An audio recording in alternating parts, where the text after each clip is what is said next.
Police কমিশনারের সঙ্গে আতাহাত করে টাউন সার্ভিস নামার পরিকল্পনা করেছে। 10 তারিখে আমাদের আছে অনশন ধর্মঘট। রংপুর মহানগর এলাকায় টাউন সার্ভিস চালু করার আত্মঘাতী সিদ্ধান্ত প্রত্যাহার সহ 9 দফা দাবিতে বিক্ষোভ সমাবেশ ও সিটি কর্পোরেশন ঘেরাও কর্মসূচি পালন করেছে ব্যাটারি চালিত ইজি বাইক, অটোরিকশা ও চার্জার রিকশা মালিক শ্রমিক ঐক্য পরিষদ রংপুর মহানগর শাখা।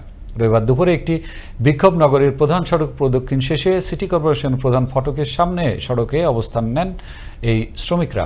এ সময় সিটি মেয়র মোস্তাফিজার রহমান মোস্তফা এই ব্যাপারে নগর পুলিশের সাথে আলোচনা করে সুষ্ঠু সমাধানের আশ্বাস দিলে অবরোধ তুলে নেয় সংগঠনটির নেতাকর্মীরা। কোন এক কুচক্র মহল পুলিশ কমিশনারের সঙ্গে আতাহাত করে টাউন সার্ভিস নামার পরিকল্পনা করেছে। 10 তারিখে আমাদের আছে অনশন ধর্মঘট।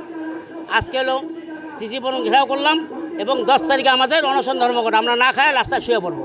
আপনার উদ্দেশ্য বলতে চাই, আপনি কমিশনারের চেয়ার নিয়ে জনগণের সেবক হিসাবে শাসকের মতো কাজ করিয়েন না। রিক্সা এবং অটোর মালিক সমিতির সঙ্গে যারা সম্পৃক্ত আছেন তাদেরকে সাথে নিয়ে আমরা কিভাবে এটা সমাধান করা যায় সে ব্যাপারে একটা রূপরেখা আমরা দেব। কিভাবে আমরা এটাকে সলিউশন করতে পারি সেটা অবশ্যই করবো ইনশাআল্লাহ। তা আপনারা শান্তিপূর্ণ সমাবেশ করেছেন, এই সমাবেশ থেকে আপনারা চলে যান এবং আপনাদের নেতৃবৃন্দের সঙ্গে পরবর্তী সময় কথা বলে আমরা সমাধান দেবো ইনশাআল্লাহ।